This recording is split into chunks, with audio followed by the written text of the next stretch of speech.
to the Scholars Forum in the Catholic Intellectual Tradition for the third event of the academic year of 2022 to 2023. The forum typically consists of faculty talking about their recently published or soon to be published books or other scholarship, in this case, related in one way or another with the Catholic intellectual tradition. It takes place, on Teams, usually on Wednesday at 4 p.m. The forum is sponsored by the University Corps, the Catholic Studies Program, the Catholic Studies Center, and Immaculate Conception Seminary School of Theology. And Father Jerry McCarran sends his regrets, Dr. Quinn, because he would have liked to have been here, but there was a conflict with the seminary. But he's looking forward to the recording, he told me. It is an exciting expression of harvesting our treasures, and our faculty scholars truly are among those treasures. Jesuit philosopher Bernard Lonergan said, "A university is a reproductive organ of cultural community. Its constitutive endowment lies not in buildings or equipment, civil status or revenues, but in the intellectual life of its professors." And that is what we are celebrating here. And I've known Dermot for a long time. Normally I just do the general introduction, but I'm also, in this case, I'm honored to be doing his more personal introduction. When I think of scholarship and Seton Hall, Dermot would be one of the first people I would think of. And I'm excited that this is our third talk for the fall semester, the sort of the final talk for the semester. And Dermot will be offering, Dr. Quinn will be offering some reflections on the reasons for G.K. Chesterton's becoming a Catholic and his continuing significance.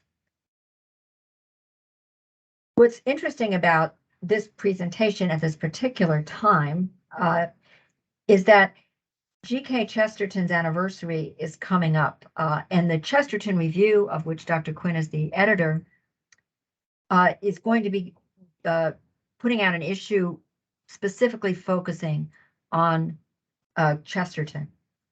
So it's going to be a time to really celebrate and focus on a person who has had an enormous impact.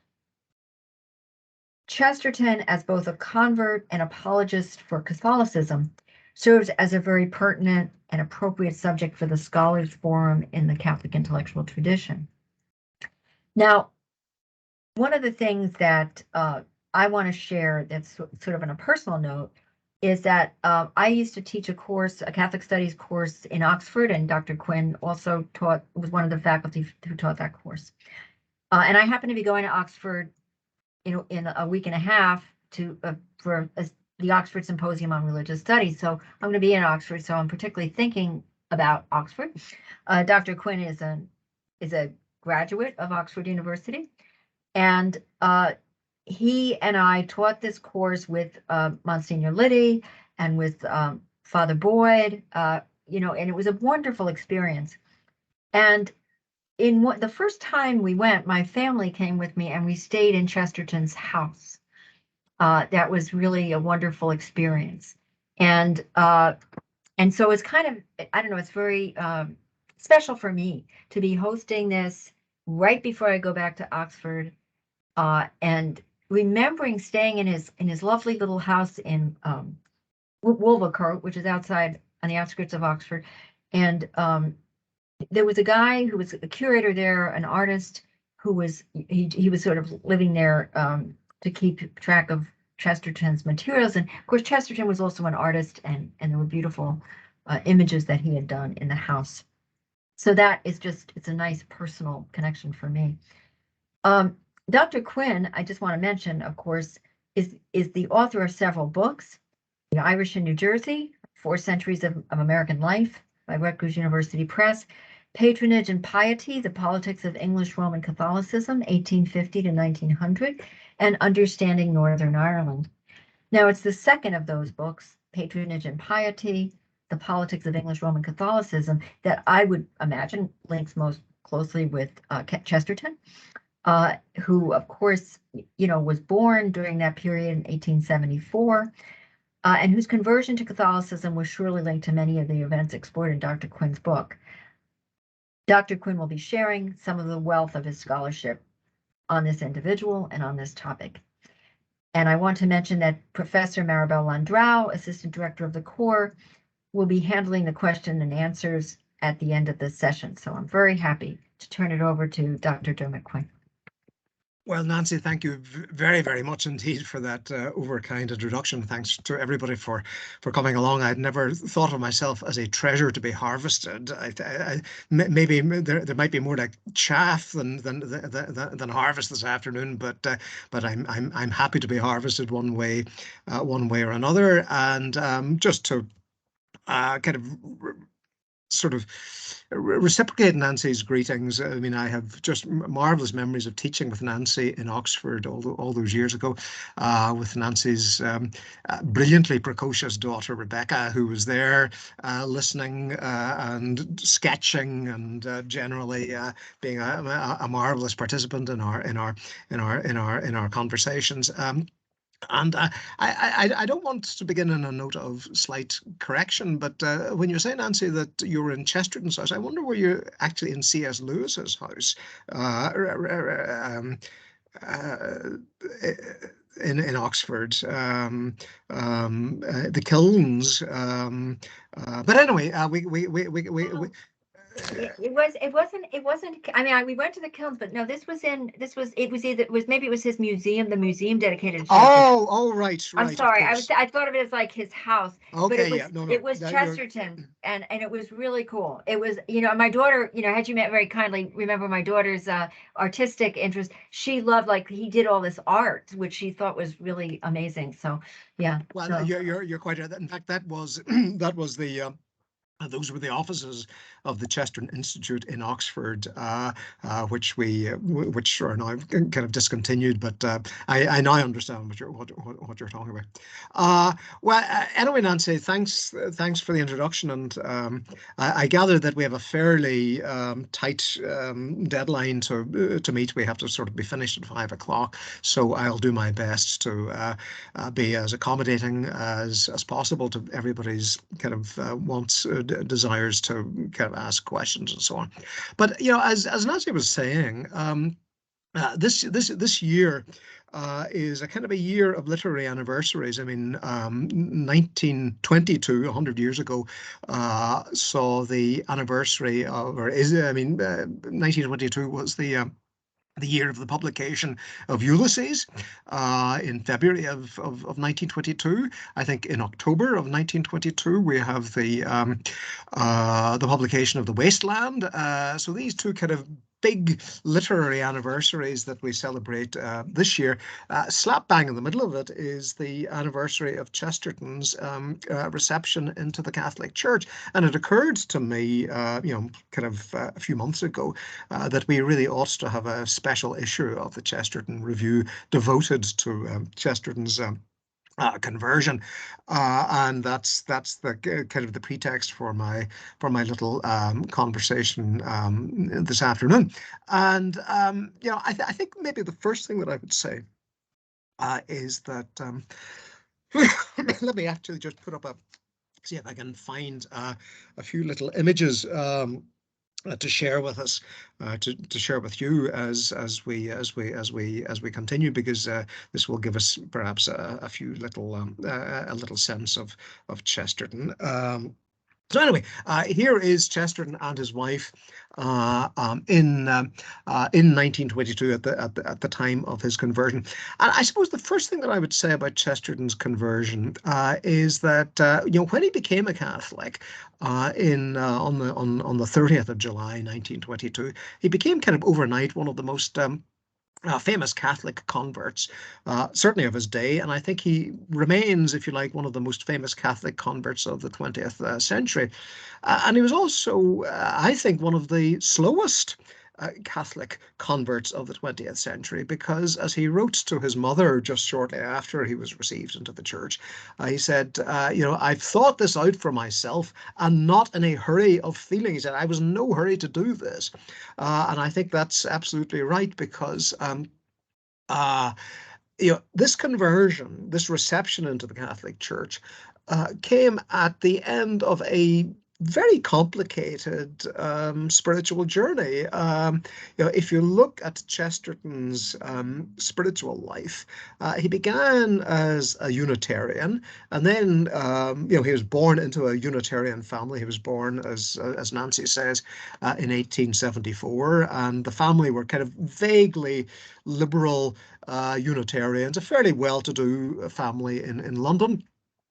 So he began as a Unitarian, and then he was a pagan, and then he was an agnostic, and then he became a Christian, and then he became an Anglo-Catholic, and then finally, at the end of this kind of long spiritual journey, he became a Catholic in 1922. And in fact, Chesterton used to satirize people who had this sort of these spiritual wanderers. I mean, he thought that in a way he was living at a time of spiritual wandering.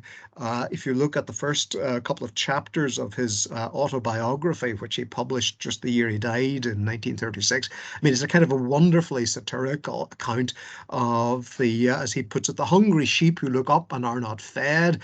They lack a shepherd. I saw a sheep without a shepherd. And he saw the age in which he came to maturity as an age of spiritual wandering, and in a curious sort of way, he was a spiritual wanderer himself. So from Unitarianism to paganism to agnosticism, and eventually in 1922 to Roman Catholicism. And I think the first thing that I would say about this is that when he became a Catholic, it was a surprise to a lot of people. Not that he had become a Catholic, but they were surprised that to discover that he wasn't a Catholic already, because so much of Chesterton's writing as a journalist. I mean, Chesterton was all sorts of things. He was a novelist, he was a playwright, he was a biographer, but above all, Chesterton was a journalist, and he was very, very proud of being a journalist. But Chesterton had spent at least 20 years before 1922 as a journalist, writing in such a way that people thought that if he isn't a Catholic, then he is a very Orthodox Christian. So the first thing that I would say about his conversion is that it took a lot of people by surprise, because a lot of people thought that he was a Catholic. He thought that he was a Catholic already. If you look at his books, he wrote a great little book, not a little book actually, but a kind of an important book in 1905 called Heretics. And then he wrote Orthodoxy in 1908, which I think is one of the great apologetic works of the 20th century. And that was his, as I say, his defense of Christian orthodoxy. And then he started publishing the Father Brown stories in 1910. And in all of these books, and in so much of his journalism, he was making the case for Christian orthodoxy, so that when he eventually did become a Catholic in 1922, a lot of people said, "Well, we thought that you were a Catholic already." And maybe I'll say a little about that, because as early as 1903, people were talking about Chesterton's conversion. And again, you see that phrase in kind of popular journalism. In 1908, people were talking about Chesterton's conversion. And what they meant by that was his conversion to Christian orthodoxy, his, so to speak, his discovery of Christian orthodoxy. And maybe I should say just a little about that before I talk about his conversion, his reception into the Catholic Church. Now it's not a complicated story, but it's one that Chesterton would tell better than I would. But I suppose to simplify it, you might say that Chesterton's spiritual life was a kind of an exploration of the challenges of pessimism and optimism. And what do I mean by that? Well, I suppose what I mean by that is that Chesterton came of age intellectually in the 1890s, and he used a phrase in a number of his writings. He used to talk about the nihilism of the 90s. And by that he meant, the kind of fashionable pessimism of the 1890s, Nietzsche and Schopenhauer and so on. And he said that this pessimism contradicted one of his own kind of deepest instincts, which is that the world is a fundamentally good place. As he described his childhood, he said, that his experience of childhood was the experience, as he put it, not of a world of miracles, but of a miraculous world. That the very fact of existence is miraculous and extraordinary, and for him, a kind of a beautiful, beautiful reality. And then, as he came of age, he discovered that the intellectual classes of the class of the 1890s were fundamentally pessimists, were fundamentally skeptics, were fundamentally rationalists, and that kind of contradicted his own kind of experience of the world. You might think that the answer to pessimism is optimism. And Chesterton, in some ways, said, well, let's explore optimism. But he found that optimism was no more satisfactory a response than to the world than pessimism. Because, as he said, there's a kind of cheap cheerfulness about optimism, that optimism is fundamentally vacuous and empty, and it's kind of metaphysically incoherent. It's kind of there's a fundamental difficulty with optimism, and that is that it does not account for the reality of evil. So on the one hand, you've got this kind of pessimism, which he found, kind of very, very hard to deal with. In fact, there's just a little quotation which I'll give to you. And he said, pessimism, he says, does not consist in being tired of evil, but being tired of good. Despair does not lie in being weary of suffering, but in being weary of joy. And he said that the 1890s were kind of, it was a period of weariness of joy. So you've got pessimism, which is a problem, and optimism, which is a problem, because optimism is simply a kind of denial of the reality of evil. And as he kind of tried to work out where he kind of fell between optimism and pessimism, so he explored all sorts of different philosophies. As I say, he was a kind of a Unitarian, and then an agnostic, and then a pagan, and so on. And as he continued this spiritual quest, so he discovered Christian orthodoxy. And as he put it in this book, Orthodoxy, in 1908, the great challenge that we all face, he says, the great challenge that the philosopher faces, but it's a challenge that everybody faces, is to be at once at home in the world and completely astonished by it. And I think that's a kind of a marvelous little sort of phrase to associate with Chesterton. I mean, that we have to be at home in the world and completely astonished by it. And in Orthodoxy, the book Orthodoxy, he describes, his discovery of Christian orthodoxy as, if you like, the answer to that philosopher's dilemma, being at home in the world, grateful for the world, and yet astonished by the miracle of existence itself. So that, if you like, is Chesterton's first conversion, the conversion to Christian orthodoxy. And then the second conversion is the conversion to his reception into the Catholic Church. And shortly after he was received into the church, he wrote a book Let me see. In fact, here just a couple of little pictures again, just to give us a sense of this this conversion. Let me see. Does the next picture come up? Here we are. This is Father John O'Connor, who was actually the priest who received Chesterton into the church. Father O'Connor, those of you who are kind of maybe familiar with Chesterton, you'll know was the model for Father Brown. So the Father Brown stories are kind of based on this kind of wonderful Yorkshire priest, Father John O'Connor. Here is a man called Father Dominic Rice, who was a Benedictine, and he was part of the reception of Chesterton into the church. I should say that this reception was extremely prosaic. There wasn't any great any great ceremony about it. It took place in the Railway Hotel in Beaconsfield. Beaconsfield is about 25 miles north of London, and that's where Chesterton lived.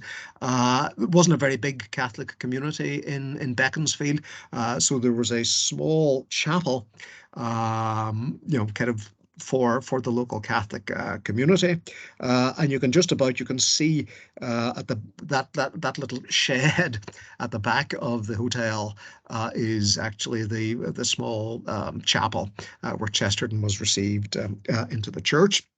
I think I may have one final picture. Oh well, here's the railway station. Not a very interesting picture, but I think that's my last picture. So let's go back to Chesterton and Father O'Connor. Shortly after he was received into the church, Chesterton wrote a book. In fact, this may be, I may have a picture of the, here it is, The Catholic Church and Conversion. And in this book, Chesterton said that there are basically three stages of conversion. And the first is what you might call exploration. The second is what you might call excitement. And the third is what you might call alarm. And the exploration phase, and he says this describes my conversion, he said. So, as I say, he's a Christian. He's an Anglo-Catholic. His wife, Frances, was an Anglo-Catholic as well. And let's see Frances again. There she is. So he's already an Anglo-Catholic, but he is contemplating, crossing the Tiber and becoming a Roman Catholic. So he says, my story is a story of first of all, exploration of, as he puts it, being fair to the church. And he said, most of the intellectual class of the early 20th century were fundamentally unfair to the church. So I will simply try to be fair to the church. And that that fairness to the church was part of the exploration of orthodoxy itself. So he was, if you like, he was being fair to the church from the say 1900 or thereabouts.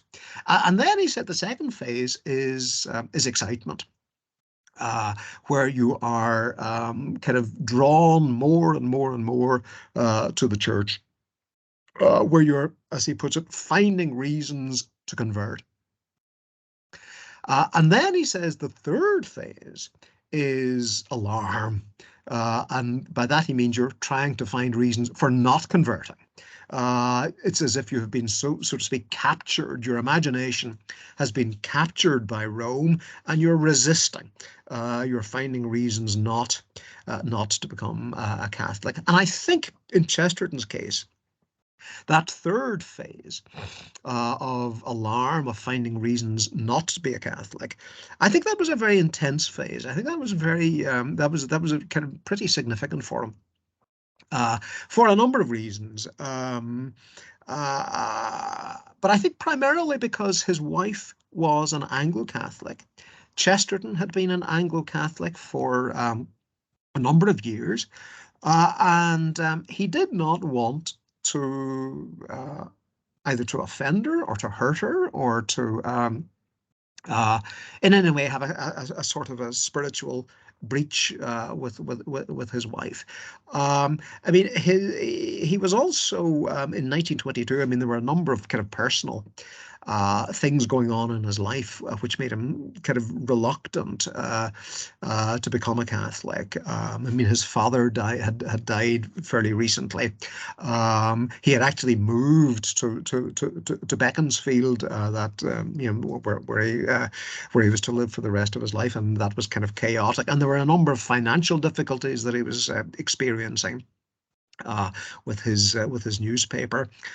So it was a difficult time personally. But I think primarily the reason that he didn't want to convert or he resisted conversion was the hurt that it might cause his wife. And as it turns out, that was a kind of a completely mistaken anxiety, because Frances Chesterton was herself kind of, well, let me put it this way: she was getting impatient that he, you know, when is he going to do this, you know? And as she said to Father O'Connor in a letter that she wrote shortly after he became a Catholic, he said, well, we were wondering when this was going to happen. So whenever Chesterton was assured that she was kind of waiting for him to convert, then he was converted. So you have this this threefold, or this topology of conversion: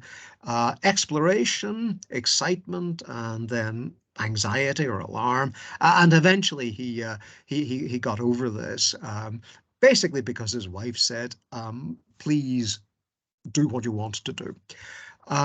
Now, he was asked about this subsequently. You know, why did you become a Catholic? And he gave an answer which I think a lot of Chestertonians hold on to with a kind of well, it's a kind of a simple, maybe simplified explanation of his conversion. And he said, because I wanted to have my sins forgiven. To have my sins forgiven was his very simple answer to that question. And essentially he found that you know, that was not possible in any, he thought, convincing way in the Anglo-Catholic tradition. He ultimately thought that Anglo-Catholicism was not a branch of the Universal Church, but it was simply a kind of a sect. So he found that Anglo-Catholicism did not convince him intellectually of its own bona fides, if you like. So he became a Catholic to have his sins forgiven. And as he said, you know, Christianity is the religion of repentance. And he said that we live in a culture which thinks that it is morbid to confess your sins. And as he said, actually before he became a Catholic, I think it's morbid not to confess your sins. I think the problem with our culture is that it is not honest with itself. It does not confess its sins. So he became a Catholic in 1922, and then wrote this book, The Catholic Church and Conversion, about his own conversion and about the call to conversion generally. And you know, I don't know. Maybe I'll. Well, maybe I'll just quote one little passage from this, and then you know, I'll kind of just stop talking, because I know that we've got a lot of a lot of time, or we haven't a lot of time to talk. So I'll just quote this. But I wrote a little paper, which will appear in the Chesterton Review, and I do a sort of a contrast between Chesterton's conversion and Newman's conversion. It's just an en passant comparison. It's not very extensive, but I think they have one thing in common and one thing that seems to distinguish one thing that they don't have in common. And I think the thing that they have in common is a sense of the intellectual isolation of the intellectual and social isolation of Catholics in the England in which they converted. If you are familiar perhaps with Newman's famous Second Spring sermon, which he delivered in 1852, he describes in kind of brilliantly vivid detail, brilliantly vivid language rather, the kind of, as he puts it, the utter contempt into which Roman Catholicism had fallen in England just before the Oxford movement. And as Nancy said in her introduction, I'm kind of interested in that in the first book that I wrote. So Newman stresses, as he says, the utter contempt into which Roman Catholicism had fallen in the years before the Oxford movement. And I think if you look at Chesterton's book, The Catholic Church and Conversion, he says something very similar about the intellectual reputation of Catholicism in the 1890s, this period, as I say, of kind of fashionable pessimism. And I'll just read this one little passage and then kind of maybe stop. Chester, here he says, every man conceives himself as moving in a cosmos of some kind. And the man of the days of my youth walked about in a kind of vast and airy crystal palace. The Crystal Palace in London, opened at the time of the Great Exhibition. The man in my youth walked about in a kind of vast and airy crystal palace in which there were exhibits set side by side. Our attention was fixed on the exhibits, which were all carefully ticketed and arranged, for it was an age of science. I mean, you can get a sense of Chesterton's humor there. Everything had to be arranged carefully and ticketed because we lived in an age of science after all.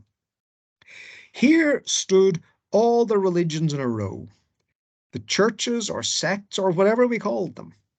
And towards the end of the row, there was a particularly dingy and dismal one, with a pointed roof half fallen in and pointed windows most broken with stones by passers-by. And we were told that this particular exhibit was the Roman Catholic Church. Some of us were sorry for it and even fancied it had been rather badly used. A few of us even pointed out that many details in the ruin were artistically beautiful or architecturally important. But most people preferred to deal at other and more business-like booths, at the Quaker shop of peace and plenty, or the Salvation store where the showman beats his big drum outside. So there is, the Catholic Church as this kind of dingy and slightly down at heel and sad little exhibit in this crystal palace of different religions. So that's kind of the same sense that Newman gives you of the utter contempt into which Roman Catholicism had fallen. And then just to kind of finish my little point, if you read Newman, when Newman converted, you get a strong sense with Newman, I do at any rate, that he's kind of surrounded by enemies. And I mean, if you read the second part of the Second Spring, it's how we Catholics are kind of living in a sea of enmity They're all out. They're all out to get us. But if you listen to Chesterton, and I'll just kind of finish with this, because this is the kind of the basic point I think that he's trying to make in the Catholic Church and conversion. It says this: now, conversion consists very largely on its intellectual side in the discovery that all that picture, he's talking about this crystal palace, that all that picture of equal creeds inside an indifferent cosmos is quite false. It is not a question of comparing the merits and defects of the Quaker meeting house set beside the Catholic cathedral. It is the Quaker meeting house that is inside the Catholic cathedral. It is the Catholic cathedral that covers everything like the vault of the Crystal Palace. And it is when we look up at the vast dome covering all the exhibits that we trace the Gothic roof and the pointed windows. In other words, Quakerism is but a temporary form of quietism, which has arisen technically outside the church as the quietism of Fenelon appeared technically inside the church. A Calvinist is a Catholic obsessed with the Catholic idea of the sovereignty of God. In point of fact, he is a diseased Catholic, and the disease left to itself would be death or madness. But every step he takes back towards humanity is a step towards Catholicism. So just to kind of make the point as explicitly as possible, Chesterton saw conversion to the Catholic Church as a form of intellectual and spiritual completion. That in the Catholic Church, in the Roman Catholic Church, what you have is every other Christian denomination. It contains every other Christian denomination, but it contains and it corrects and completes those other Christian denominations. So for Chesterton, there are two conversions. There's the conversion from paganism to orthodoxy, or from paganism to Christianity, and then there's a conversion from essentially Anglo-Catholicism to Roman Catholicism, because within this great cathedral of Roman Catholicism, all other as it were, partial or somehow deformed spiritual dispositions are rectified within Roman Catholicism. So I think, Nancy, I've kind of spoken a bit longer than you wanted me to speak, but I'll shut up at this point and throw the floor open. No, this was wonderful, Dermot. So thank you so much. I could listen for another hour or more. So we're opening it up for questions now, and Professor Maribel Andrau, Assistant Director of the course, she will moderate the questions, and so you can do them either, most of you have done this before, either just raise your hand and speak it, or put it in the chat if you prefer. So thank you, Dermot, and thank you, Maribel. You're welcome. Who would like to start? This was great, Dr. Thurman. I mean, I might just make a quick suggestion, Dermot. If you want to stop sharing your screen, then everybody can see each other. Oh, sorry. A little bit better. Yeah. Okay. How do I do that? Stop sharing. How do I stop sharing? Next to the microphone. Share. Next to the microphone. Yeah, I see share. Yeah, just hit the little square. Just thing. Click on it. Oh dear, I'm making. It's 2 years since I've done this, So share content, yeah, and right next to the mic, you could just click in there. If not, it's not the end of the world. Well, I'm not looking at sharing. It's next to the leave. If you could see to the right-hand side, there is the leave button. Yeah. Before that, just click in the share and it should stop sharing. Well, I'm clicking, but it's not stopping. Why did you talk, Tom? And I will. Yeah, I was going to say, I don't have a fully formed question in mind, but one thing that drew me to the talk was thinking a little bit about, obviously, Chesterton's conversion. I didn't realize it was the anniversary year. And I was curious to hear, one of my questions going into this is that I know that, sort of Chesterton has been a model for others who have been drawn to Catholicism. And so I was curious to hear kind of what the model of a Chesterton conversion is, because we think of other kind of models of conversion. Augustine has his Yeah. conversion narrative, a restless heart, those sorts of things. And so I was kind of curious what is at the core of the Chesterton conversion narrative. And I thought I had it, but then in some ways I'm now in some ways more confused because there seem to be several models of conversion that were all kind of intersecting in Chesterton's life.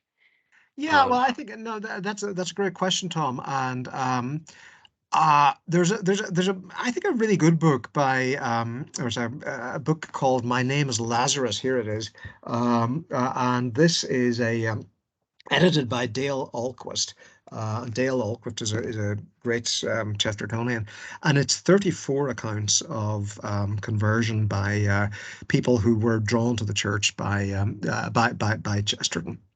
And what strikes me about these accounts is, first of all, the kind of extraordinary variety of people who are drawn to the church. I mean, there's a kind of funny little passage, if I could indulge me again. I'll just read bits of it. But at the very back of this book, there's the list of contributors, and I must confess it made me laugh out loud because they're all formers. So it's he is a former Baptist, he is a former Presbyterian, Methodist, and Episcopalian.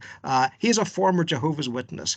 She is a former atheist. She is a former Mennonite, and then he is a former just about everything. So I mean, there are so many people who are just about everything, and I think what strikes me about them, Tom, is that first of all, they like Chesterton, as a person. They are just drawn to his wit, his humor, his honesty. There is a room. Let me put it this way. Chesterton's spiritual journey is so variegated that it seems to be the spiritual journey of a lot of people. I mean, if you're a former pagan, or if you're a pagan, you can see here's a former pagan. If you're an agnostic, here's a former agnostic. If you're a Unitarian, and so on. So I think there is a sense in which the sheer variety of Chesterton's spiritual exploration is a kind of an invitation to others. The second point is that I don't know if I used the phrase when I was chatting there or talking, but I think with Chesterton, and I don't want to beat up on Newman because I love Newman, but I think with Chesterton, with Newman with Chesterton there is a theology of welcome. You are welcome to see in this big cathedral, some aspect of your former spiritual life, because I see some aspect of my former spiritual life in Catholicism. So as he says, a Calvinist is simply a Catholic with a diseased, an exaggerated sense of the sovereignty of God, and so on. So I think partly it's that people are drawn to Chesterton's personality, and they say, I like this person.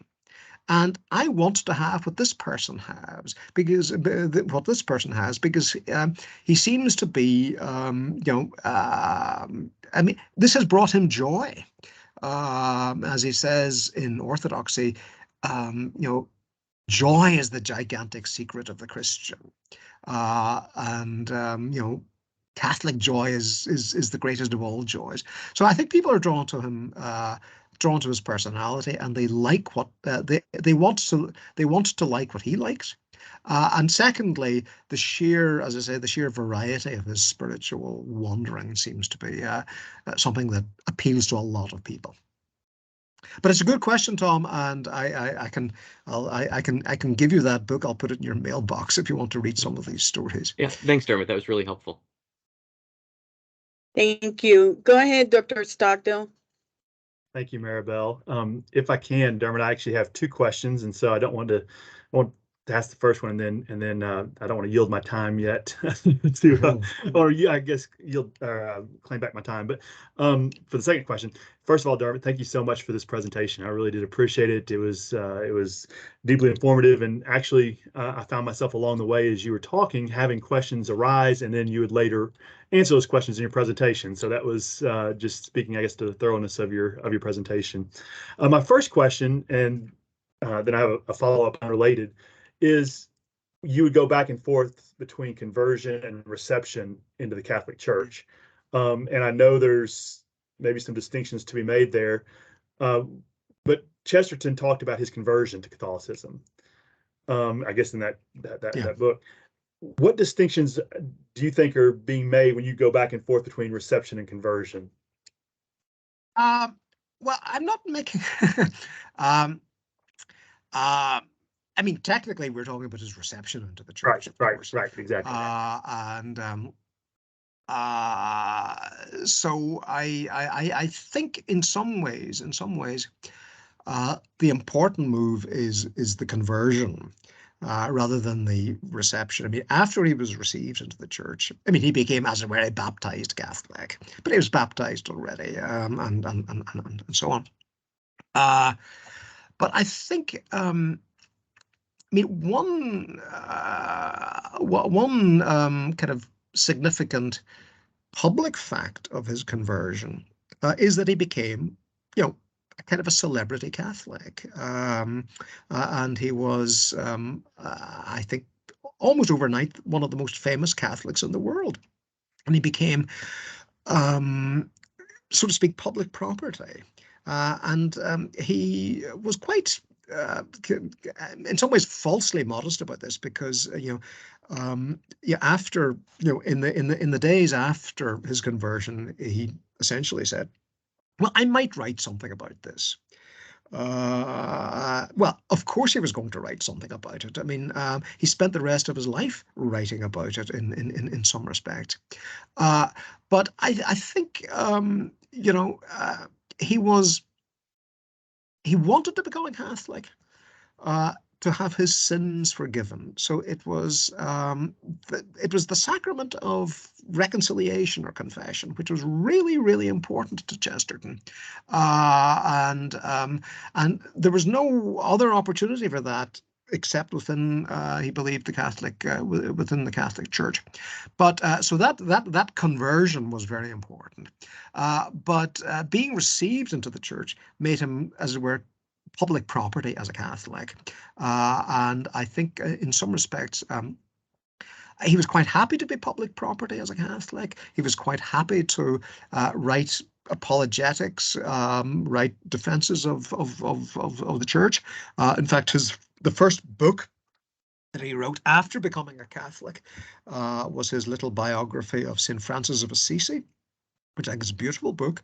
And then he wrote a couple of years after that his I think, extraordinary book, The Everlasting Man. So he became, if you like, a public Catholic, and that's why, so to speak, reception is important. But from his point of view, what was more important was conversion, and conversion to a church which could forgive his sins. So maybe that's one way of thinking of the distinction. Thank you. Yeah, and you had a second question. Yes, I did. It was actually really interesting for me to hear that people had already thought that he had converted to Catholicism earlier on. And as you were describing that, I think about his for instance, his text Orthodoxy, written before his conversion. After his conversion, did he ever go back and revise any of his earlier works and kind of basically, in light of his conversion, basically make them, revise them? No is the answer to that, for a couple of reasons. First of all, he didn't think that they needed much revision. But secondly, and maybe this is more to the point, Todd, Chesterton, Chesterton was a great recycler of his own writing, which I think is kind of appropriate because he kind of made arguments for recycling, kind of practical and frugal arguments for recycling. But, a lot of the stuff was kind of recycled. So, for example, you will see the same kind of phrases coming up. The first book that I mentioned, Heretics, 1905, was essentially recycled journalism. So to answer your question, he didn't do much revising, but he did a fair bit of recycling. Thanks, Dermot. Thank you. Elizabeth, before you bring your thoughts, you want to talk about what you put in the chat? That's what I was going to say. I found Orthodoxy and the book on St. Francis online in case anyone wants to share with students or anything. I just linked to them. I think I'm going to order the St. Francis book to like hold in my hand. It looks so good. But since we teach Nietzsche and Christianity and culture, and I know some people love, it's an interesting text to teach, the words of Nietzsche with all the other texts that we teach. But I loved this from Orthodoxy where he says, all the will worshippers from Nietzsche to Dr. Davidson are really quite empty of volition. I just love the way he writes. They cannot will, they can hardly wish. And if anyone wants a proof of this, it can be found quite easily. It can be found in this fact that they always talk of will as something that expands and breaks out, but it is quite the opposite. Every act of will is an act of self-limitation. To desire action is to desire limitation. It's just so good. And I'm sort of tempted to just bring these passages in when I teach Nietzsche with the permission of the Core 2 coordinator, Professor Stockdale. I think this is what a great way to kind of introduce Nietzsche to our students. And I think that our students struggle with this whole idea of will. So I wondered if you could speak to that. I'm fascinated by this 1890s Nietzsche. Yeah, well, that's a great question, Liz. And I don't have anything else to add to that because Chesterton has sort of skewered it, I think, hasn't he? I mean, I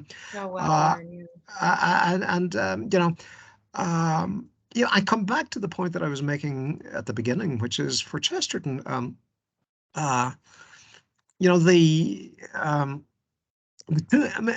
me put it this way: the two great sort of themes in Chesterton, at a very crude level of simplification, are wonder and gratitude. Wonder at the miracle of existence itself, and gratitude for that miracle.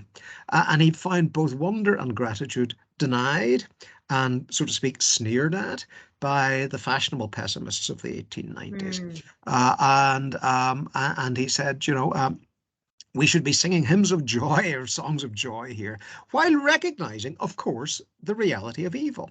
The world, we are fallen. We are fallen. So, Chesterton's definition of heresy is kind of worth bearing in mind. I mean, heresy is half truth masquerading as a complete truth. And his objection to Nietzsche is that it was, or Nietzscheanism, if you like, is that it is heretical to the extent that it is a partial truth claiming to be a total truth. But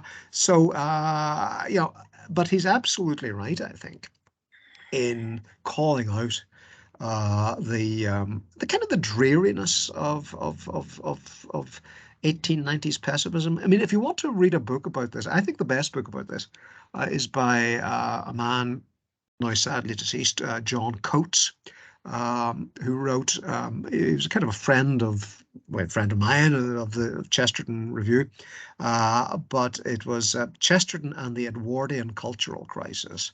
And he's looking at this kind of 1890s, early 20th century intellectual confusion. And part of that intellectual confusion was the collapse of the intellectual respectability of Christianity as a result of Darwinism. And Coates is just very, very good on this world of of kind of intellectual confusion and fashionable despair. And as I say, Chesterton described pessimism as not being weary of evil, but being weary of good. So if you want, Liz, with Todd's approval, stuff in as much Chesterton as possible. I think it'll be really helpful. That really helped me think about Nietzsche. And if you keep reading, he's just such a, as you say, like you just want to sit down and have a cup of tea with him. He talks about how you can open up the gates of the tiger's lair, but you can't change its stripes. Like he's just so good. He has all these examples about will and choices. Anyway, Well, thank you. I thought of him yesterday. The reading at Mass is that the